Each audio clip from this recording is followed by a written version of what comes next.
muy buenas tardes, que el Señor les bendiga en este día jueves, en este día del Señor y día de estudio bíblico también. Es el día en que como Iglesia Fuente de Vida, desde hace ya algunos años, hemos estado reuniéndonos, ya sea de manera presencial o de manera virtual ahora, para estudiar la palabra de Dios, para acercarnos a la palabra de Dios. Hemos tenido varios estudios bíblicos a lo largo de estos años, pero creo que uno de los más apasionantes, de los más interesantes y de los más edificantes también ha sido el estudio del libro de Apocalipsis.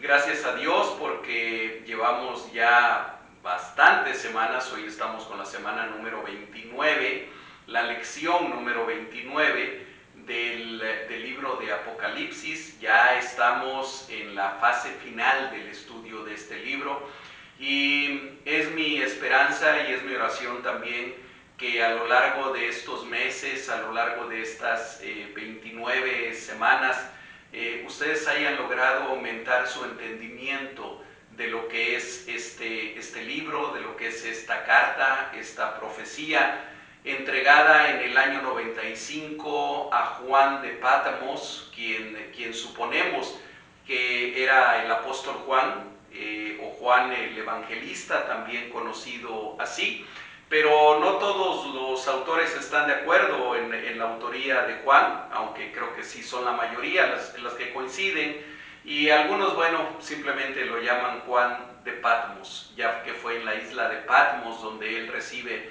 esta revelación, una revelación dada por el Señor Jesucristo, una revelación dirigida a su iglesia de todos los tiempos, de todos los espacios, de todos los países, representada simbólicamente en aquellas 7 iglesias de Asia Menor. Una narración de Jesucristo glorificado, del Jesús resucitado y el Jesús que reina, el Jesús que gobierna todo el universo y el Jesús que viene pronto por su pueblo, por su iglesia. Si ustedes han seguido este estudio, recordarán que la semana pasada, bueno, las últimas semanas, el libro de Apocalipsis nos ha descrito de una manera a veces bastante cruenta, de una manera muy cruda quizá, el sistema de cosas que rigen en el mundo, el sistema de valores, el sistema de enseñanzas que se oponen a Dios, ya sea de una manera escondida o de una manera abierta y explícita, pero la mayor parte de las veces de una manera escondida, de una manera disimulada, pero opuestas profundamente a Dios. Y que a este sistema de cosas, a este sistema de valores, a este sistema que reina en nuestro mundo, que gobierna a nuestro mundo, bueno, de una manera metafórica, el Apocalipsis le ha llamado la gran ramera, tal vez en una alusión a su infidelidad, a su idolatría, a el fingir ser algo que en realidad no es, y sobre todo desde el punto de vista religioso, desde el punto de vista espiritual o pseudo espiritual, se puede identificar a esa gran ramera. Pero también se le llama a este sistema de cosas la Gran Babilonia. La Gran Babilonia, que alude más al aspecto social, político, económico, que es también totalmente antirreino, totalmente anti-Dios, antivalores de Dios. Y bueno, comienzo por explicar todo esto porque no debemos de perder de vista nunca que el libro de Apocalipsis que estamos estudiando es un libro tremendamente simbólico. Es un libro escrito en un lenguaje que incluso se ha identificado por el propio nombre de este libro, que se le llama el lenguaje apocalíptico, que no es el Apocalipsis el único libro de la Biblia que usa este lenguaje.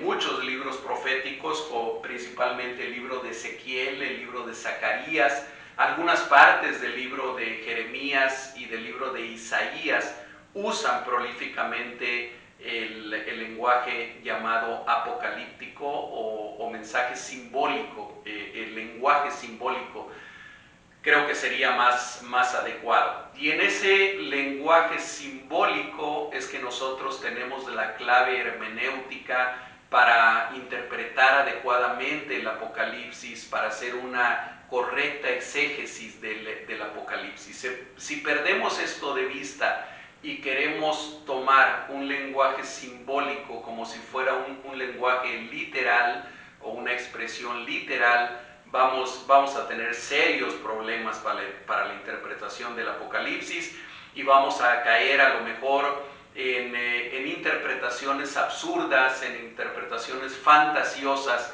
y que tanto daño le han hecho al pueblo de Dios, a la iglesia, al interpretar de una manera inadecuada, de una manera a veces terrorífica, de ciencia ficción, un mensaje que en realidad está lleno principalmente de esperanza para el pueblo de Dios, de esperanza para la iglesia de Dios. Entonces, habiendo dado esta pequeña introducción al capítulo 19 de Apocalipsis, vamos a orar, vamos a poner este tiempo en las manos del Señor y pedirle que sea Él el que nos dirija y sea Él el que les hable a ustedes y me hable a mí también en esta tarde.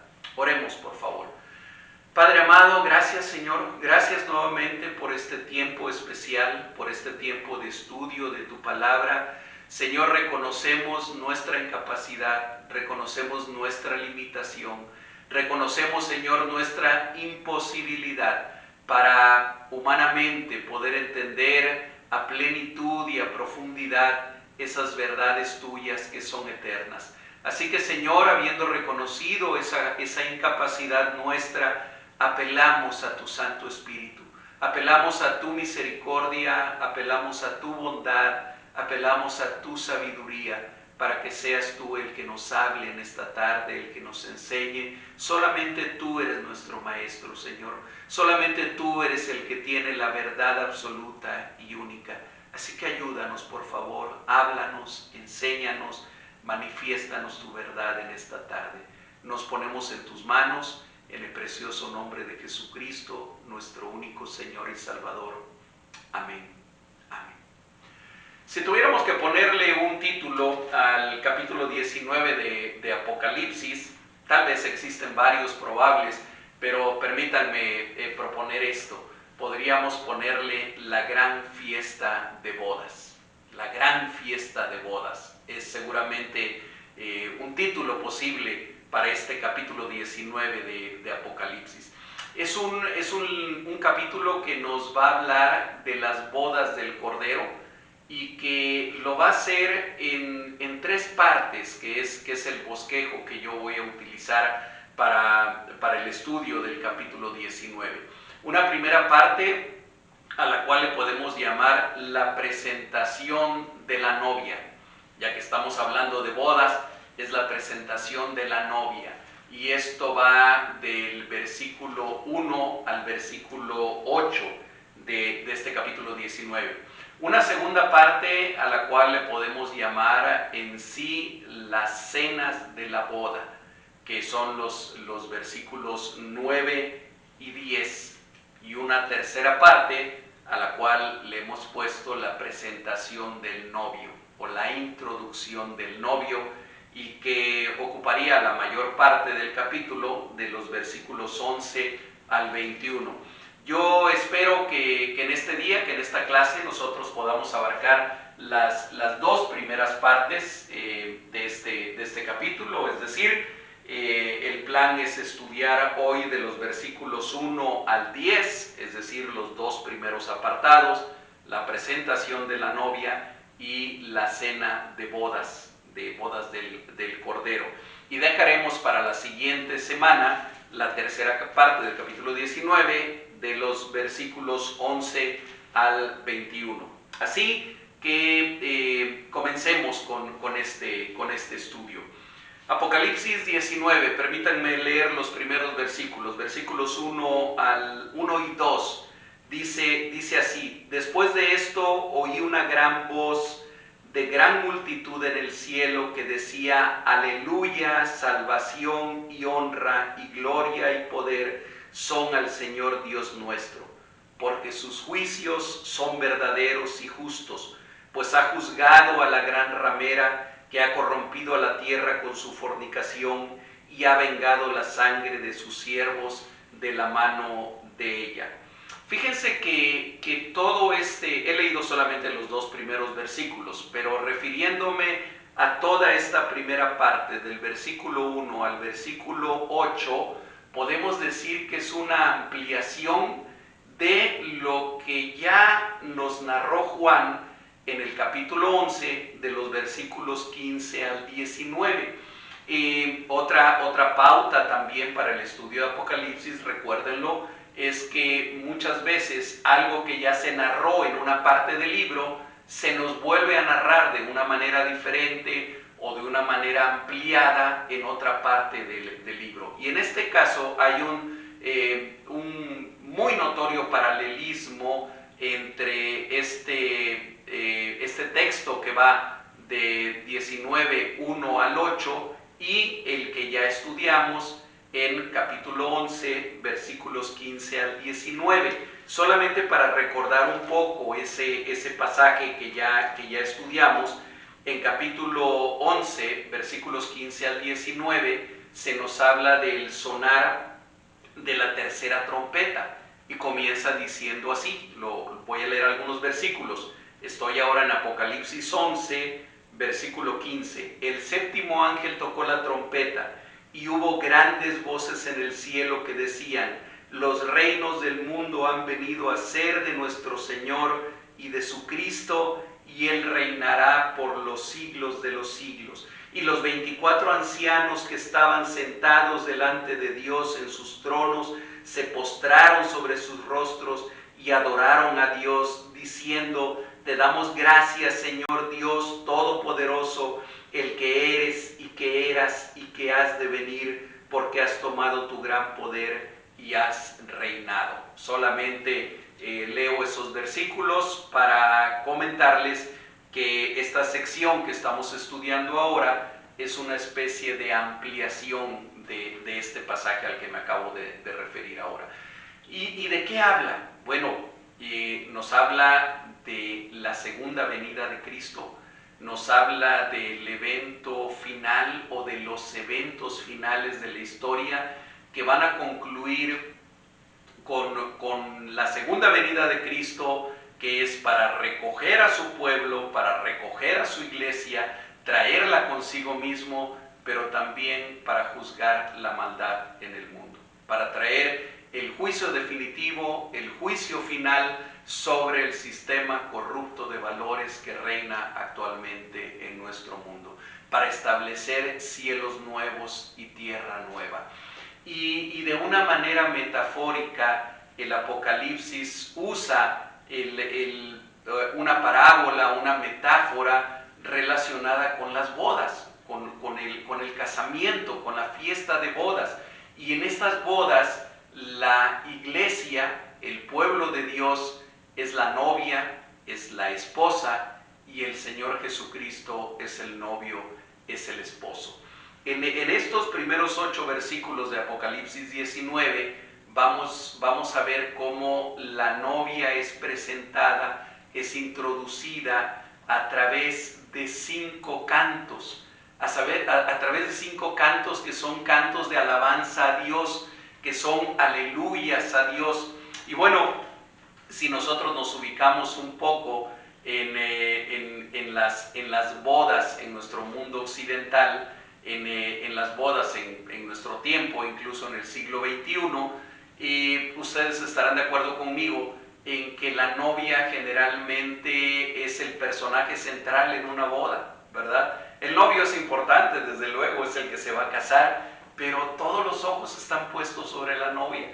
Todos los ojos están puestos sobre el arreglo, el atuendo, el vestido de la novia, la manera en la que se ha ataviado la novia. es casi que la atracción en una fiesta, en una ceremonia de bodas.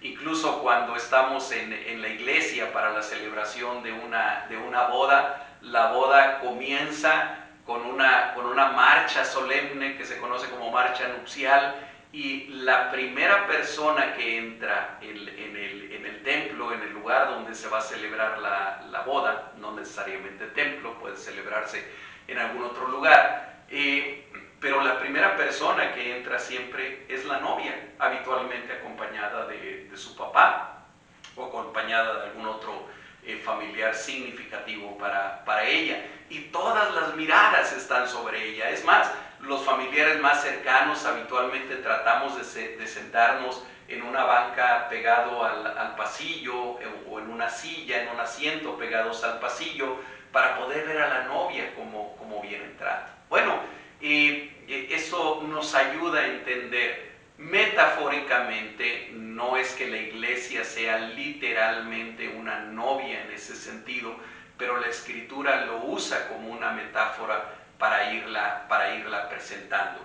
Y en este pasaje vamos a ver que en lugar de la marcha nupcial, permítanme ponerlo así de esa manera, vamos a ir oyendo 5 cantos de alabanza a nuestro Dios, pero que van a ir preparando la entrada de esa novia. 5 cantos, 4 de los cuales comienzan con un aleluya, o incluyen un aleluya.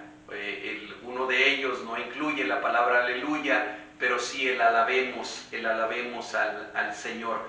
Fíjense que es interesante también notar que la palabra aleluya, que es una palabra hebrea, en realidad una palabra compuesta por otras dos palabras, jalelú, y luego la palabra ya.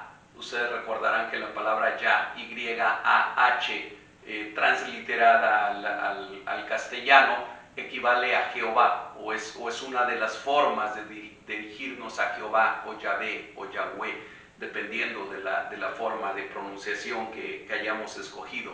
Aleluya es una palabra, son 2 palabras que se resumen o se contraen en una sola palabra, aleluya, y que significa literalmente alaben a Yah, alaben a Yahvé, alaben al Señor. Eso significa la palabra aleluya.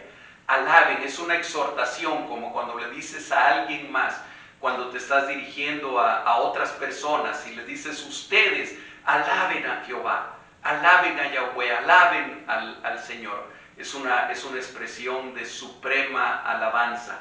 Es interesante que en el Antiguo Testamento esta palabra como tal, como aleluya, aparece por lo menos en 24 ocasiones, casi exclusivamente en el libro de los Salmos. Pero en el Nuevo Testamento, solamente en el Apocalipsis y solamente en el capítulo 19 aparece la palabra aleluya. Y las 4 ocasiones es en este pasaje que estamos estudiando el día de hoy. Y esto nos lleva a recordar que esa boda, esa unión entre la iglesia, entre el pueblo de Dios y el Señor Jesucristo, tiene como finalidad, tiene como principal propósito la gloria de Dios, la alabanza del Señor. Y entonces, les decía, hay 5 cantos. Vamos a irlos viendo cada uno de ellos. No pierdan de vista, es la marcha nupcial para la entrada de la novia del Cordero, de la esposa del Cordero. Y el primero de ellos ya lo hemos leído, está en los versículos 1 y 2, a donde Juan dice que entonces oí una gran voz de gran multitud. Imagínenla por favor, una gran voz de gran multitud que decía, y este es el canto: aleluya, salvación y honra y gloria y poder son del Señor Dios nuestro. Comienza con esta exaltación, comienza con esta alabanza a Dios. Aleluya, salvación, honra, gloria y poder ¿De quién son? Son del Dios nuestro. Versículo 2. Y ahora dice, ¿por qué lo exalta de esa manera? ¿Por qué lo alaba de esa manera? Porque sus juicios son verdaderos y justos. Sus juicios son verdaderos, son realmente juicios, pero además con una característica tremendamente importante, son justos. A diferencia de los juicios que el hombre realiza, a diferencia de la justicia humana que con tanta frecuencia falla, que con tanta frecuencia por error o por mala intención juzga injustamente, los juicios de Dios son siempre justos. Y después nos dice por qué dice esto, por qué lo expresa. Dice, pues ha juzgado a la gran ramera. Ya explicaba yo en la introducción, o más bien les recordaba quién es la gran ramera. La gran ramera es el sistema corrupto de creencias, sobre todo de religión corrupta, de falsa religión, de falsa espiritualidad, que solamente trae idolatría y que solamente trae adoración a quien no es Dios o a quienes no son Dios. Esa es la gran ramera. Es un sistema que se vende al mejor postor, que está dispuesto a cambiar las verdades de Dios por las ganancias económicas. Esa es la gran ramera. ¿Quién es? Es todo el sistema que hay en todo el mundo que tiene que ver con la falsa religión o con la adoración a lo que sea o a quien sea que no es Dios, que no es el Dios único y verdadero, que no es el Dios trino del cual nos hablan las Escrituras. Y entonces aquí nos dice, ha juzgado a la gran ramera. Esa gran ramera sigue diciendo que ha corrompido a la tierra con su fornicación, una fornicación en un sentido espiritual, y ha vengado la sangre de sus siervos de la mano de ella. Algo que el juicio de Dios trae, sin lugar a dudas, no solamente es la restitución de su pueblo, o no solamente es el traer a su pueblo con él, sino es también vengar la sangre que ha sido derramada injustamente en su pueblo. Por eso esa gran multitud dice de esa manera, se refiere de esa manera a lo que el Señor ha venido a hacer. Ha vengado la sangre de sus siervos de mano de ella. Sigue diciendo en el versículo 3, y vamos a entrar ahora al segundo canto. Otra vez dijeron, aleluya. Nuevamente, segunda expresión, segundo versículo en el que aparece esta expresión, y segundo canto también. Otra vez dijeron, aleluya, y el humo de ella sube por los siglos de los siglos. Este es un canto muy corto y que solamente está exaltando, está señalando una realidad que acaba de ocurrir. La gran ramera, la gran Babilonia, ha sido definitivamente destruida, ha sido definitivamente eliminada. Y esto no es por un tiempo, no es solamente durante un periodo corto de tiempo, durante una época, es por los siglos de los siglos, es para siempre. Sin lugar a dudas que la imagen del humo de ella sube por los siglos de los siglos nos lleva a Apocalipsis capítulo 18, a donde nos decía que los mercaderes de la tierra se pararon atemorizados a lo lejos de la gran Babilonia y veían cómo el humo de su incendio subía, como cuando una ciudad es arrasada por la guerra y lo único que se ve a lo lejos es el humo de sus incendios, hablando de una destrucción total y completa. Aquí nos está diciendo de esa misma manera, el sistema antirreino, el sistema antidios ha sido destruido. Y no ha sido destruido solamente por un breve periodo de tiempo para volver a levantarse después, como ocurre a veces con reinos y con imperios, sino esto es por los siglos de los siglos. Hermanos, hermanas, viene un día, el cual estamos esperando todavía nosotros, en el cual el mal va a dejar de ser. Lo maligno no va a existir más. No te desesperes ante la maldad. No te desesperes ante la situación que parece tan cotidiana, en la cual el mal triunfa, en la cual los malos prevalecen. en la cual tal parece que el bien ha sido aplastado, ha sido desechado, ha sido eliminado por el mal. No te desesperes ni te dejes llevar por esa falacia, porque viene el día y el día se acerca cada vez más en que el mal será total y completamente destruido, no existirá más. Cuando habla de la caída de la Gran Babilonia, cuando habla de la destrucción de la gran ramera, el Apocalipsis está hablando metafóricamente de ese tiempo que viene en el futuro, pero que nosotros vemos muy cerca, en el cual el mal no existirá más. Vamos con el tercer canto, en el versículo 4. Y los 24 ancianos y los 4 seres vivientes se postraron en tierra y adoraron a Dios que estaba sentado en el trono y decían: amén, aleluya. Otra vez. A ver, en los dos primeros cantos, quien canta, algunos hablan de una liturgia en este pasaje, una liturgia antifonal, es decir, como en estos coros en algunas iglesias, a donde el coro canta, pero canta a dos voces, una parte del coro canta una parte y la otra contesta en otras voces. Es un canto antifonal. Algunos hablan de una liturgia en la cual hay varios participantes en este canto, y en los dos primeros cantos era una gran voz de una gran multitud en el cielo los que cantaban estos. Pero ahora entran en el tercer canto otros personajes que ya habíamos visto, que no son desconocidos. Ahorita los llevo al pasaje donde ya los habíamos estudiado.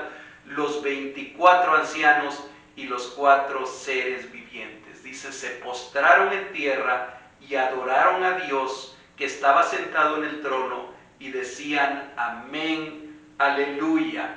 Si ustedes recuerdan en el capítulo 4 de Apocalipsis, en los versículos sobre todo del 9 al 11, a donde se nos está hablando, se nos está dando una imagen, una fotografía de la adoración celestial. Vamos a esa parte del Apocalipsis. Por favor, capítulo 4, vamos a leer solamente los versículos 9 al 11. Vamos a agarrar un poquito antes, desde el versículo 4, a donde dice, está describiendo la adoración celestial, y dice: y alrededor del trono había 24 tronos, y vi sentado en los tronos a 24 ancianos, vestidos de ropas blancas, con coronas de oro en sus cabezas.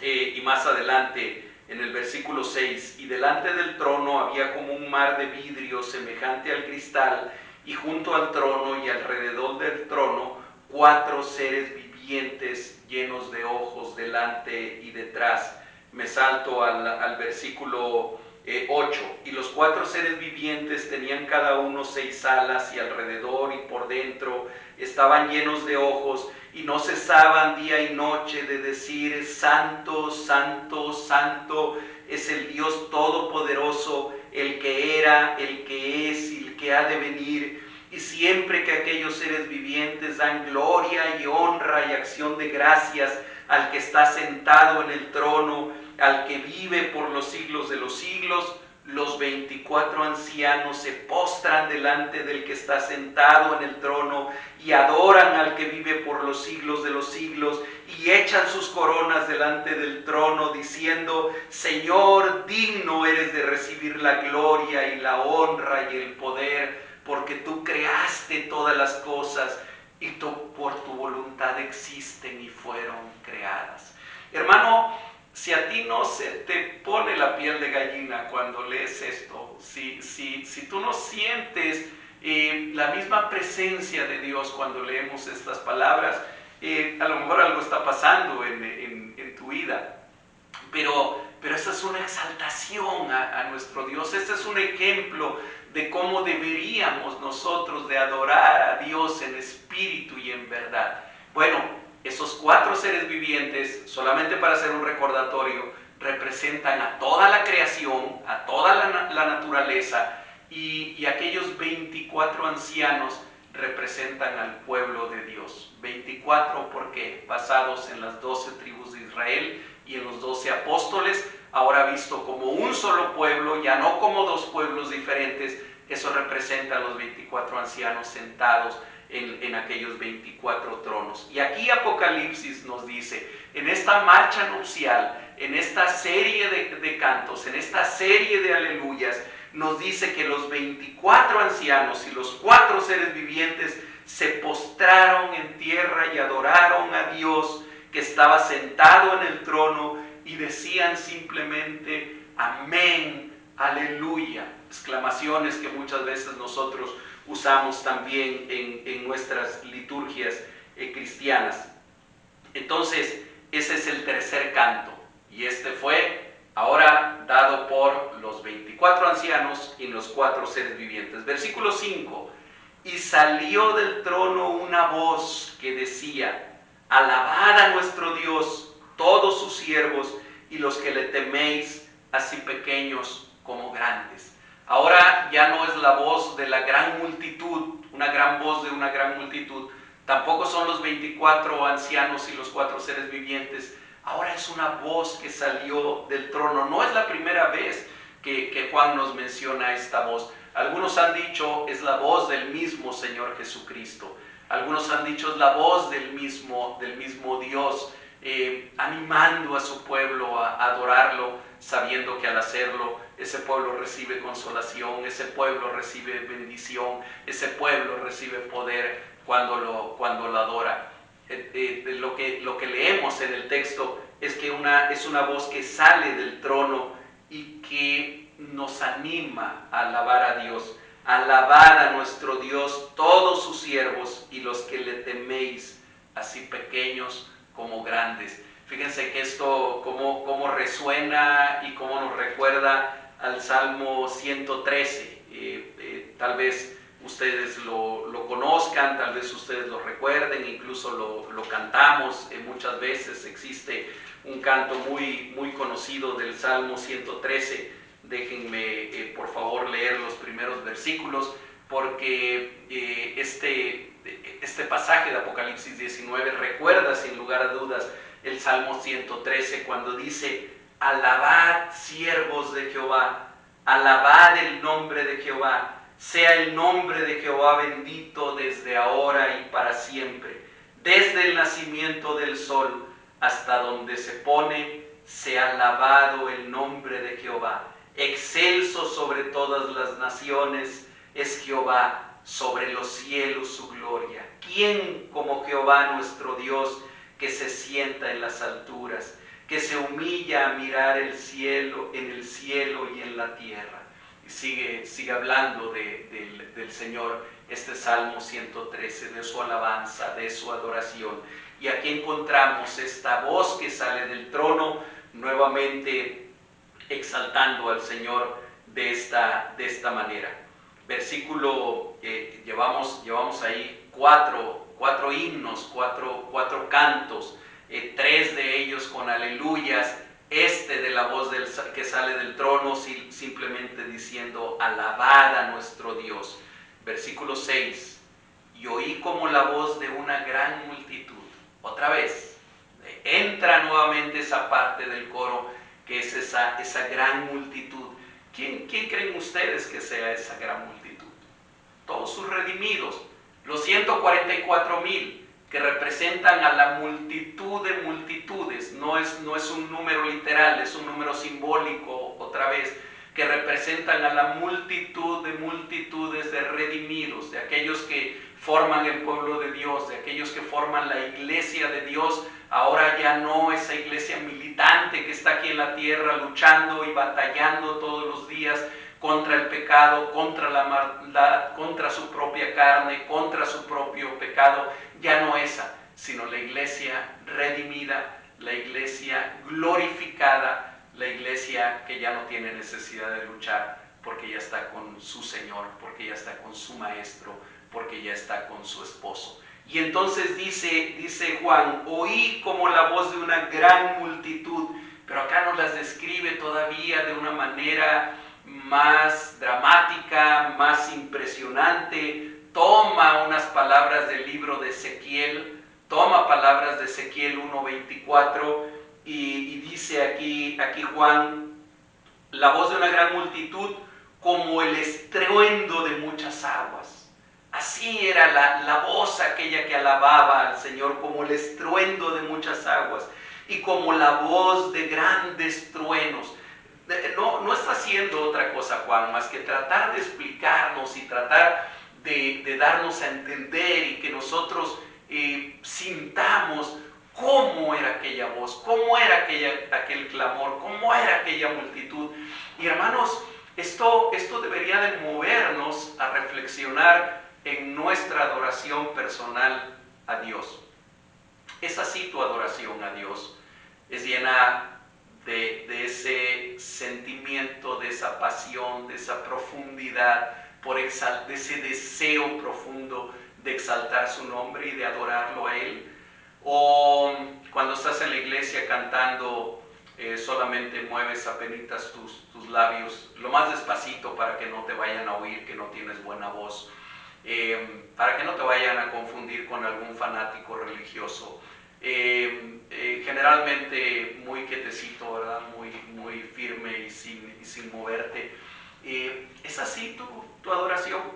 ¿Se parece esa adoración tibia, esa adoración a veces apenada, que no me vayan a ver y que no vayan a pensar algo equivocado de mí, me vayan a considerar fanático religioso?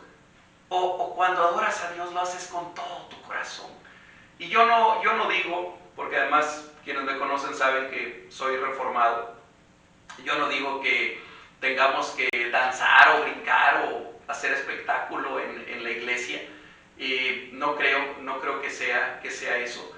Pero, hermanos, a veces a mí me impresiona ver la frialdad con la que Dios puede ser o pretende ser adorado en algunas ocasiones. La extrema austeridad con que buscamos adorar a Dios. Yo creo que hay diferentes formas de adorar a nuestro Dios y no creo que siempre haya que hacerlo a son de pandero y de bocina y de danza, no siempre, pero siempre tiene que ser con el corazón, siempre tiene que ser con nuestra pasión, siempre tenemos que ponernos como si estuviéramos enfrente del trono adorando al que vive por los siglos de los siglos, como lo encontramos aquí en el Apocalipsis. Oí entonces esa voz como gran multitud, como el estruendo de muchas aguas, como la voz de grandes truenos. ¿Y qué decía esa voz? ¿Qué decía de esa manera tan impresionante? Decían, aleluya, aleluya. Nuevamente, otra vez esa expresión, esa invitación. Alabemos allá, alabemos a Yahweh, alabemos al Señor, alabemos a Jehová. Aleluya. ¿Por qué? Porque el Señor nuestro Dios Todopoderoso reina. Aleluya, porque el Señor nuestro Dios Todopoderoso reina. Finalmente esa es la expresión. Yo no seguramente que ustedes recuerdan esa famosa pieza de clásica, el Aleluya de Handel, en ese aleluya impresionante cantado por algún coro, y cuando dice Él reina por siempre y siempre y siempre. Y aquí lo toma sin lugar a dudas aquel gran músico de esta parte del Apocalipsis capítulo 19 versículo 6. Aleluya, porque el Señor nuestro Dios Todopoderoso reina. No olvidemos nunca, a pesar de que parezca que el mal está reinando, el único que reina en todo el universo es Dios. Permite momentáneamente la expresión del mal, está dentro de sus propósitos, por propósitos que a lo mejor nosotros no entendemos completamente, pero que Él sí los entiende y los tiene perfectamente claros. Pero quien reina, quien gobierna en el universo siempre y por siempre es el Dios Todopoderoso. No hay más rey en el universo. Habrá un falso príncipe que pretende gobernar a este mundo, pero su fin está tremendamente cerca. Solamente el Dios Todopoderoso reina. Les decía, es la marcha nupcial, estos 5 cantos, estas 5 exaltaciones a Dios. Y ahora viene la presentación de la novia, viene la entrada de la novia. Y dice el versículo 7, gocémonos y alegrémonos y démosle gloria porque han llegado las bodas del Cordero y su esposa se ha preparado. Otra vez, yo sé que a ustedes les suena a la estrofa de algunos cantos que cantamos en nuestras iglesias relacionadas con eso. Me gozaré, me alegraré, porque han llegado las bodas y a su esposa se le ha permitido vestirse de lino fino, dice aquel canto tomado de estos versículos. No lo canto porque no canto bonito, no sé cantar, pero ustedes conocen bien ese canto. Gocémonos y alegrémonos y démosle gloria porque han llegado las bodas del Cordero y su esposa se ha preparado. Versículo 8, y a ella se le ha concedido que se vista de lino fino, limpio y resplandeciente, porque el lino fino es las acciones justas de los santos. La esposa del Cordero es la iglesia de Jesucristo, es el pueblo de Dios. Ya hemos hablado también, cuando hablamos de otra mujer, de la gran ramera o de la gran Babilonia también, aquella mujer que representa todo lo contrario a lo que representa el pueblo de Dios, estaba vestida de determinada manera. Ustedes recuerdan, iba montada sobre la bestia y ella misma iba vestida de escarlata. Ella misma iba ataviada con joyas y con lujos y con vestidos finos, pretendiendo suplantar a la verdadera novia del Cordero, a la verdadera esposa del Cordero. Aquí estamos hablando de otra mujer simbólica, de aquella mujer que apareció también en Apocalipsis capítulo 12 como una gran señal en el cielo, como esa mujer vestida de sol, como esa mujer coronada con 12 estrellas, con la luna a sus pies, y que representa a la iglesia, no a nadie más, representa al pueblo de Dios, a la iglesia. Apocalipsis capítulo 12. Bueno, es esta misma la que ahora nos es presentada aquí, después de esa marcha nupcial, ahora como la novia del Cordero, como la esposa del Cordero, aquella que se ha preparado. Hermanos, ¿sabes por qué la iglesia todavía es imperfecta? ¿Sabes por qué la iglesia todavía batalla con el pecado y tiene muchas veces pecado dentro de ella? Porque todavía es la novia que se está preparando, la novia que se está ataviando. Aquí ya no nos es presentada como la novia, dice que es la esposa que se ha preparado, que ha terminado ya su preparación, que ha terminado ya su santificación, que ha sido santificada en la palabra y que ha sido santificada en la sangre del Cordero y que ahora se presenta delante de Él como esa novia ataviada. Y veamos con qué viene ataviada, veamos cuál es el vestido de esta novia. Dice, y a ella se le ha concedido. Es decir, no era algo propio de ella, esto que nos va a decir enseguida la palabra. Se le ha concedido, se le ha dado como un regalo, se le ha dado como un don, se le ha concedido que se vista de lino fino, limpio y resplandeciente. ¿Y qué significa esto de vestirse de lino fino? Bueno, primero recordemos que ese lino, el lino es una planta de la cual de cuyo tallo se sacan fibras para formar una tela que es conocida también como lino. ¿Sabían ustedes que el lino, que las telas formadas por lino es la tela más antigua en la humanidad? Tal vez se han encontrado vestigios de lino, de tela formada por lino, que tienen probablemente más de 7,000 años de antigüedad. En la época en la que es escrito el Nuevo Testamento y en la que es escrito concretamente el Apocalipsis, el lino fino era verdaderamente fino, era sumamente caro, hasta la fecha sigue siendo caro, porque el cultivo de la planta y la preparación de la tela es costosa, es una tela cara, el lino verdadero, el lino auténtico. Y en aquel tiempo el lino fino era un ropaje del cual se vestían la gente adinerada o la gente no tan adinerada, pero para situaciones muy especiales, como puede ser una boda, desde luego. Y entonces a esta esposa del Cordero, dice, se le ha concedido que se vista de lino fino, limpio y resplandeciente.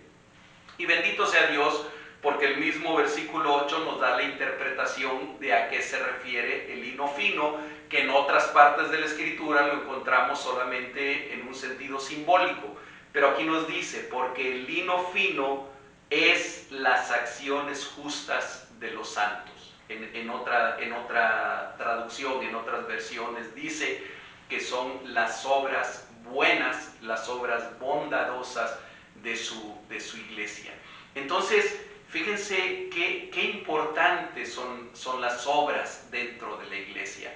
A veces como cristianos como cristianos evangélicos, tenemos la confusión de que las obras no son importantes. ¿Por qué? Porque decimos, y decimos bien, porque también lo dice la palabra de Dios, Efesios capítulo 2, por gracia sois salvos, no por obras, para que nadie se gloríe. Dice que somos salvos por la fe, y esto no de vosotros, pues es don de Dios. Y entonces a veces decimos, bueno, es que las obras no salvan. Por supuesto que las obras no salvan, totalmente de acuerdo. Nadie puede ser salvo por obras, nadie puede obtener la salvación por sus buenas obras, porque entonces no sería por fe, sino que sería por obras, y entonces tendríamos de qué gloriarnos. Totalmente de acuerdo. Pero en el mismo capítulo 2 de Efesios dice que nosotros somos hechura suya, hechos para buenas obras, las cuales Dios preparó de antemano para que anduviésemos en ellas. El que actuemos bondadosamente, el que hablemos del Señor Jesucristo, el que extendamos el reino de Dios, el que luchemos para que el reino de Dios sea extendido, todo eso son las vestiduras limpias, las vestiduras blancas, el lino fino con el cual la esposa del Cordero es ataviada. Entonces, iglesia, yo te animo, haz obras, haz muchas buenas obras, no para salvación, no las necesitas para salvación, ya eres salvo por gracia, pero sí han sido preparadas esas obras para que nosotros anduviésemos en ella.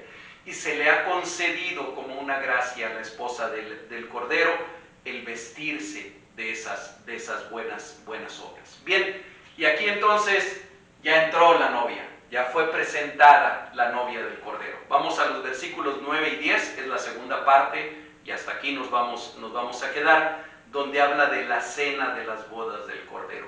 Lamento que no tengamos el suficiente tiempo para profundizar en estos dos versículos, son riquísimos y solamente voy a tener que tocarlos de una manera bastante superficial. Pero dice, versículo 9, y el ángel me dijo, escribe, bienaventurados los que son llamados a la cena de las bodas del Cordero. Y me dijo, estas son palabras verdaderas de Dios. A ver, y ahí necesitamos detenernos un poco en lo que nos está mencionando ahí la palabra. Estoy buscando aquí en los apuntes que he sacado también. En primer lugar, comienza diciendo aquel ángel que estaba hablando con Juan, bienaventurados los que son llamados a la cena de las bodas del Cordero. Fíjense que en el Apocalipsis y particularmente, a lo largo de todo el Apocalipsis, existen 7 bienaventuranzas. ¿Se acuerdan ustedes que yo les he mencionado ya muchas veces que el número 7 es tremendamente simbólico, tremendamente significativo, que habla de totalidad, que habla de plenitud de aquello a lo que se está refiriendo? Y en este caso, casualmente, aparecen 7 bienaventuranzas. La palabra bienaventuranza viene de la palabra griega makarios, que quiere decir sumamente dichoso, sumamente feliz. Algunos lo han traducido como 3 veces feliz, feliz, feliz, feliz.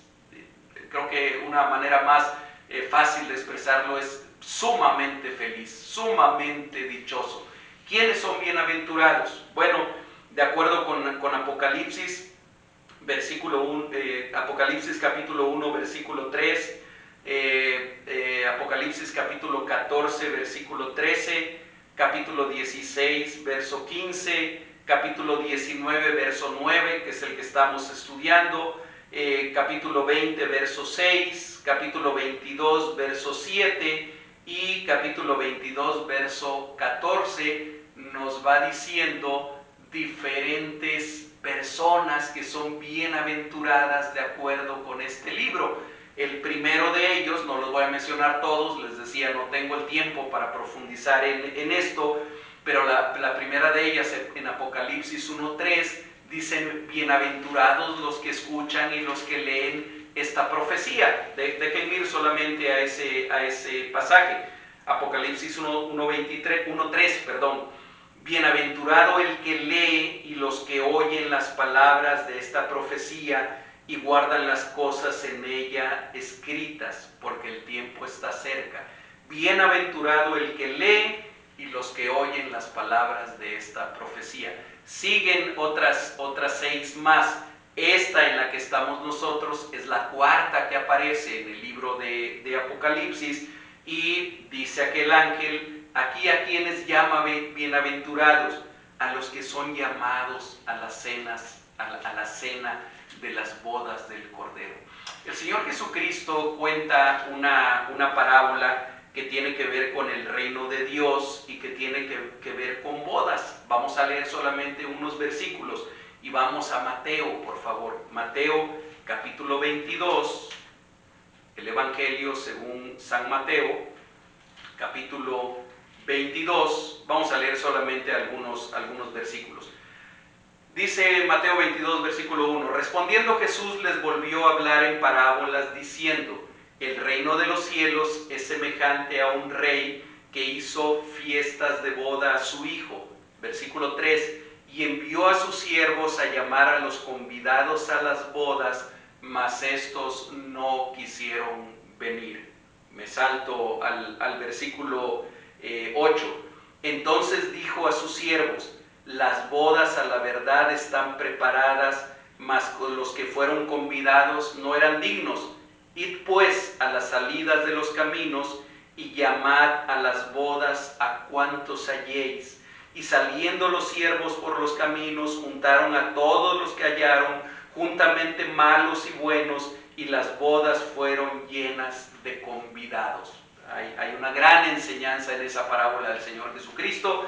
Está hablando de las bodas del Cordero, está hablando de cómo hubo un pueblo que originalmente fue invitado a las bodas del Cordero, que es el pueblo de Israel, y ellos lo rechazaron, ellos rechazaron la invitación, y cómo después el Señor dice: llama a quienes sean, buenos y malos, y bendito sea el nombre del Señor, que ahí estamos incluidos nosotros, los que no somos buenos, los que hemos sido rescatados por el Señor, por su misericordia.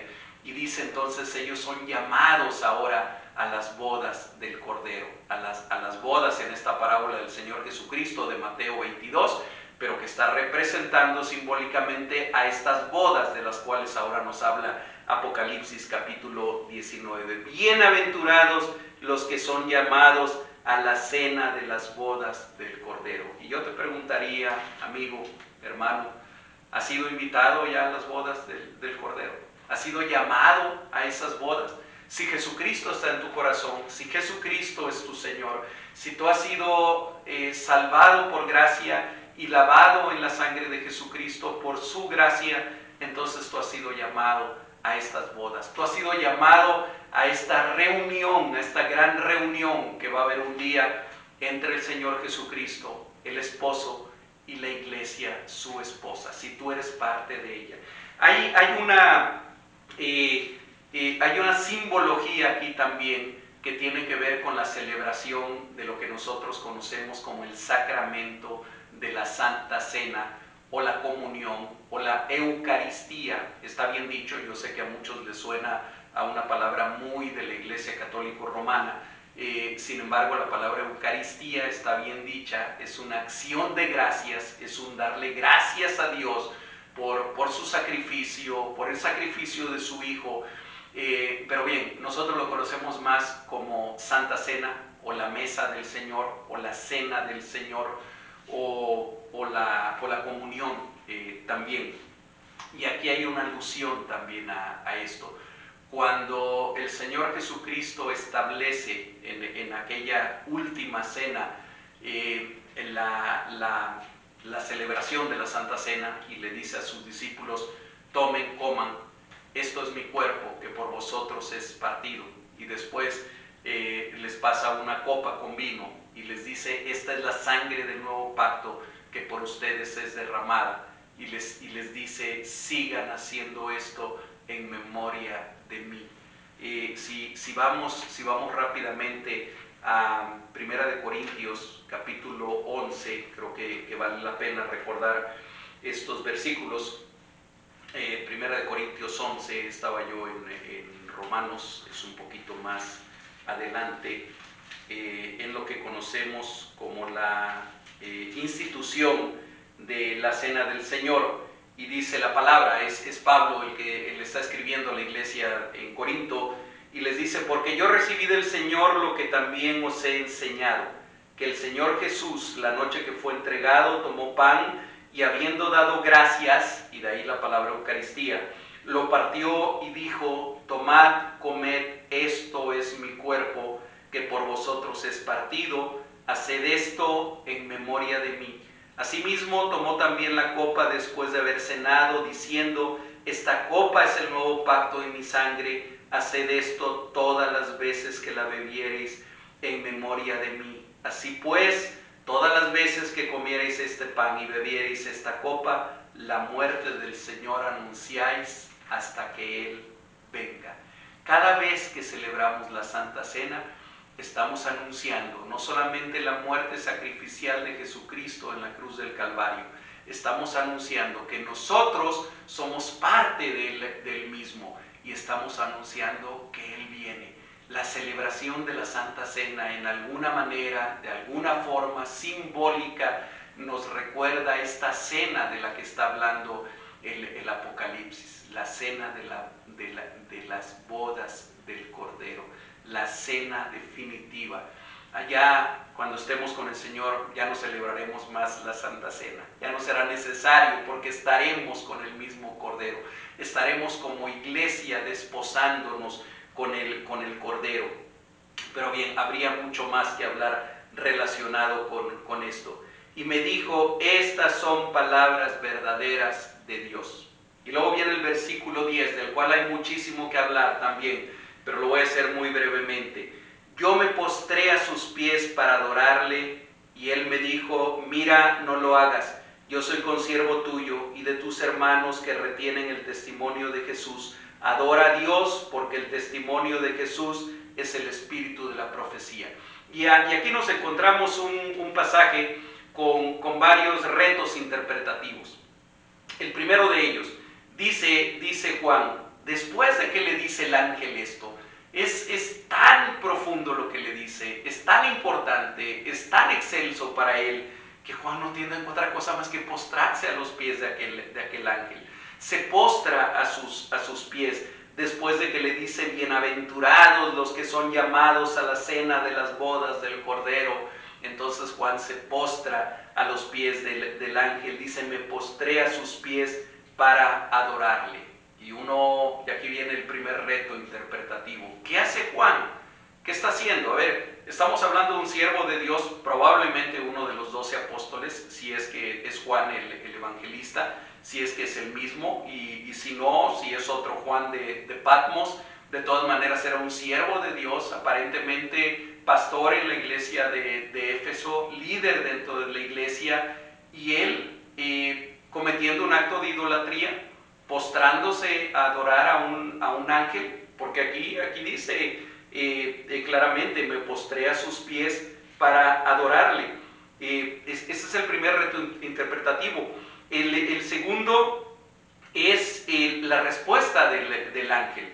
Le dice, mira, no lo hagas, pero hasta ahí está bien. Nada más que la explicación que le da, le dice, yo soy consiervo tuyo y de tus hermanos que retienen el testimonio de Jesús.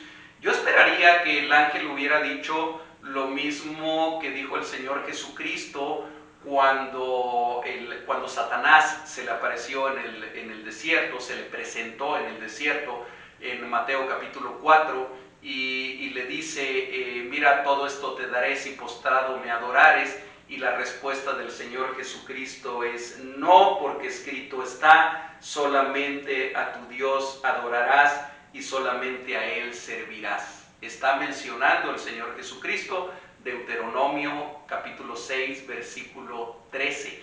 ¿Por qué no el ángel menciona también ese versículo y le dice, no hagas esto, porque solamente al Señor tu Dios adorarás y solamente a Él servirás?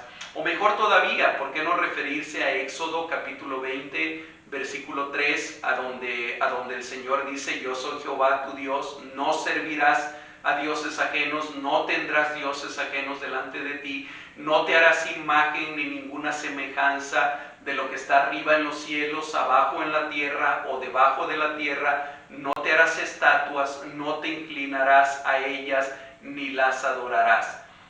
Me parece que la respuesta del ángel hubiera sido más adecuada en ese sentido, pero sin embargo le dice, yo soy consiervo tuyo y de tus hermanos. Fíjense que la palabra adoración, necesito explicar esto para tratar de dar la interpretación de este pasaje.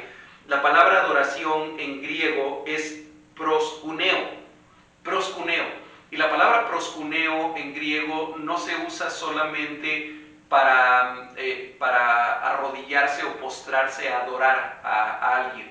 La palabra proskuneo se refiere más en general a inclinarse delante de alguien en una señal de respeto, en una señal de reverencia profunda. Es más concretamente proskuneo, viene de cuando alguien se agacha como para besarle los pies a alguien, o como aquella mujer que besó el manto de Jesús, o simplemente besar la tierra que va a pisar alguna persona. Yo sé que para nosotros está fuera de nuestro contexto occidental del siglo XXI el hacer esto, pero este es el significado de la palabra proskuneo, y puede no ser un acto exactamente de adoración, puede ser un acto solamente de reverencia. Si ustedes van a Génesis capítulo 18, versículo 2, van a encontrar que cuando a Abraham se le presentan unos ángeles que van rumbo a Sodoma y Gomorra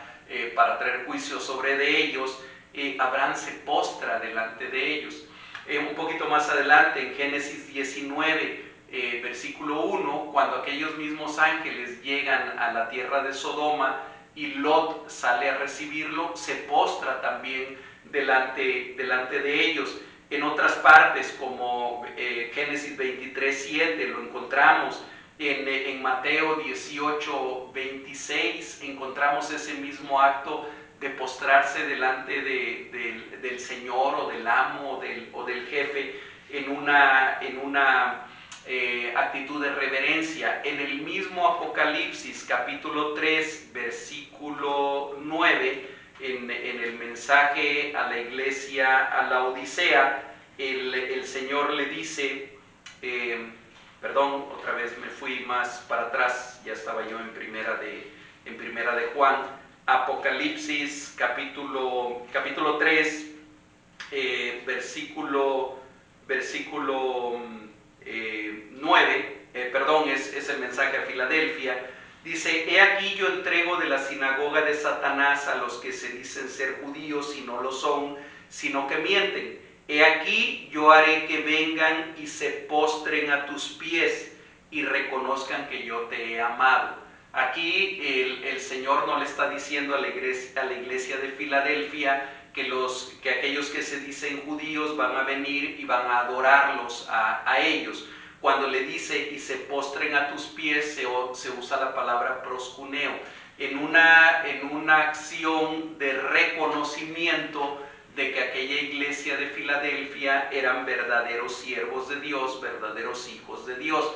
A todo esto, toda esta explicación quiero llegar, porque probablemente no era que Juan estuviera cayendo en idolatría, sino estaba haciendo una señal de profunda reverencia, que casualmente se repite también más adelante en otro pasaje del Apocalipsis también, en el versículo, en el capítulo 22, no encuentro ahora la referencia, pero bueno, es un poco más adelante, capítulo 22 o capítulo 21, a donde esto mismo se da, exactamente esa misma, perdón, ya lo encontré, Apocalipsis 22, 8 y 9, vamos a encontrar una narración muy parecida, en la cual Juan se postra delante de un ángel y el ángel le dice prácticamente lo mismo: no hagas esto, mira, yo soy consiervo tuyo y de tus hermanos. ¿Cuál es el significado de esto? A ver, Juan es un siervo de Dios, está representando en ese momento al pueblo de Dios, a la iglesia de Jesucristo, y en este momento en el cual la iglesia ha sido ya glorificada, en la cual ya se han celebrado las bodas del Cordero, Juan está al mismo nivel del ángel. Juan está al mismo nivel de los ángeles. Hermanos, tú y yo, como siervos de Jesucristo, como creyentes en Jesucristo, dice la palabra que vivimos cosas en las cuales los ángeles quisieran mirar, en los cuales los ángeles quisieran estar. Tú y yo tenemos en nosotros al Espíritu de Dios, somos templo del Espíritu de Dios, somos morada del Espíritu de Dios, y en ese sentido entendemos y entienden muchos intérpretes de este pasaje de la Escritura que es el motivo por el cual Juan le dice el ángel le dice a Juan: mira, no hagas esto, yo soy un consiervo tuyo, estoy a la misma altura de ti, al mismo nivel de ti. Y resalta lo importante que tiene Juan y que tiene el pueblo de Dios. Tus hermanos y de tus hermanos que retienen el testimonio de Jesús. Adora a Dios, porque el testimonio de Jesús es el espíritu de la profecía, es el espíritu de esta profecía. Nosotros ya no necesitamos ningún intermediario entre nosotros y Dios. Solamente el Señor Jesucristo es el único mediador. No necesitamos de ángeles, no necesitamos de personas que hayan sido sumamente santas, no necesitamos de nada más para que nosotros vayamos a la presencia de Dios, para que nosotros nos arrodillemos delante del trono del Señor y lleguemos hasta el trono de su gracia, como lo dice el libro de Hebreos. Entonces, este último versículo que vamos a ver, que está dentro del contexto de las bodas del Cordero, nos recuerda una cosa a ti y a mí: adoremos solo a Dios, únicamente a Él.